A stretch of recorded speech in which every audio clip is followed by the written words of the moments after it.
Cricket. आज कलेजे को जो ठंडक मिली है ना, वैसी तो जेठ की दोपहरी में मटके के पानी से भी नहीं मिलती। आज कोलंबो के मैदान पर क्रिकेट नहीं हुआ। आज तो पाकिस्तान का वो बैंड बजा है कि जिसकी गूंज कराची से लेकर लाहौर तक सुनाई दे रही है। वीडियो के अंत में एक ऐसी शर्मनाक बात बताऊंगा जो इन पाकिस्तानियों ने मैच हारने के बाद ड्रेसिंग रूम में की है, जिसे सुनकर आप अपनी हंसी नहीं रोक पाएंगे।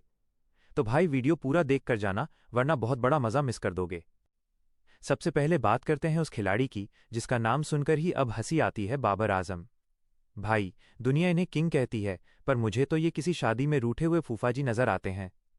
आज जब ये बैटिंग करने आए तो ऐसा लग रहा था जैसे इनके पैरों में बेड़ियां बंधी हों। बुमराह की वो अंदर आती गेंद और बाबर साहब का बल्ला ऐसे चला जैसे कोई नौसिखिया मच्छर मार रहा हो। गेंद पैड पर क्या लगी, बाबर का तो चेहरा ही सफेद पड़ गया। अंपायर ने उंगली उठाई और बाबर ऐसे मुंह लटकाकर पवेलियन की तरफ चल दिए जैसे कोई बच्चा बिना होमवर्क किए स्कूल से निकाला गया हो। अरे बाबर भाई, नेपाल और जिम्बाब्वे के खिलाफ रन बनाकर शेर बनते हो, इंडिया के सामने आते ही तुम्हारी गीगी क्यों बंध जाती है? आज तो तुमने साबित कर दिया कि तुम किंग नहीं, तुम तो सिर्फ विज्ञापन के महाराजा हो। तुम्हारे बल्ले से रन नहीं निकलते, सिर्फ बहाने निकलते हैं। अब जरा नजर डालिए फ़हीम अशरफ पर। वाह रे फ़हीम भाई, आप तो ऑलराउंडर कहलाते हैं ना। आज आपकी बैटिंग देखकर तो गली का बच्चा भी हंस रहा था। जब तक क्रीज पर रहे, ऐसा लग रहा था जैसे पिच पर नहीं, जलते हुए तवे पर खड़े हों। हार्दिक पांड्या ने एक बाउंसर क्या मारी, फ़हीम साहब तो हवा में ही तैरने लगे। और जब आउट हुए तो ऐसे चौंके जैसे किसी ने पीछे से पटाखा फोड़ दिया हो। फ़हीम भाई, ऑलराउंडर का मतलब होता है जो बैटिंग और बॉलिंग दोनों करे, लेकिन आप तो ऑल आउट रॉ निकले। इंडिया के खिलाफ खेलने का कलेजा चाहिए होता है, जो शायद आपके पास है ही नहीं।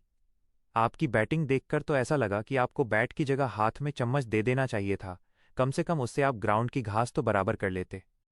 और भाइयों, अब आता है आज का सबसे बड़ा कॉमेडी पीस, उस्मान खान। वैसे तो इन्होंने 44 रन बनाए, लेकिन वो रन नहीं थे, वो तो टीम इंडिया की रहमदिली थी। उस्मान खान ऐसे खेल रहे थे जैसे अंधेरे में तीर चला रहे हों।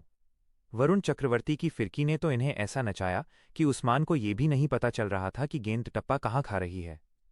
एक बार तो ये गेंद को डिफेंड करने गए और खुद ही जमीन पर लेट गए। भाई, ये क्रिकेट का मैदान है, कोई अखाड़ा नहीं जहां तुम कुश्ती लड़ रहे हो। उस्मान खान की हालत देखकर तो ऐसा लग रहा था कि वो बस ये दुआ मांग रहे थे कि कोई मुझे जल्दी आउट कर दे, ताकि मैं जाकर ठंडी शिकंजी पी सकूं।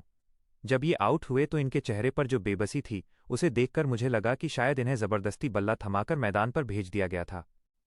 दोस्तों, बीच में एक बात बता दूं, अभी तो असली मसाला बाकी है। अभी तो पाकिस्तान के उस पेस अटैक की धज्जियां उड़ानी बाकी है जिसे ये दुनिया का नंबर 1 कहते हैं।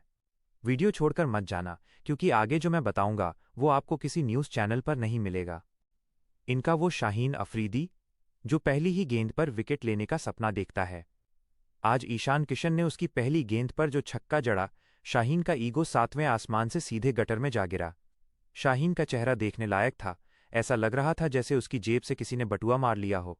ये पाकिस्तानी खिलाड़ी मैदान पर आते तो ऐसे हैं जैसे जंग जीतने आए हों, लेकिन जब हमारे बुमराह और कुलदीप अपनी कलाकारी दिखाते हैं तो ये सब चूहे बनकर बिल में घुस जाते हैं।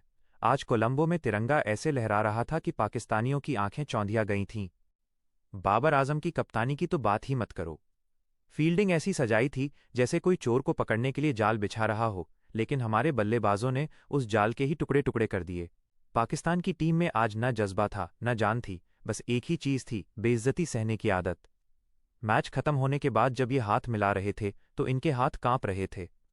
और क्यों न कांपे?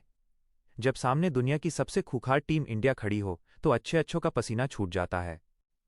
जैसा मैंने आपसे वादा किया था कि आखिर में एक राज की बात बताऊंगा, तो सुनिए। खबर यह है कि मैच हारने के बाद पाकिस्तान के ड्रेसिंग रूम में खिलाड़ियों के बीच ही जूतम पैजार होने वाली थी। बाबर आजम फ़हीम अशरफ को कोस रहे थे और उस्मान खान कोने में बैठकर रो रहे थे। कोच साहब तो इतने गुस्से में थे कि उन्होंने खिलाड़ियों को डिनर में सिर्फ पानी देने की बात कह दी। भाई, जब परफॉर्मेंस ऐसी होगी तो बिरयानी कहाँ से मिलेगी? पाकिस्तान की इस हार ने एक बार फिर बता दिया कि बाप बाप होता है और बेटा बेटा।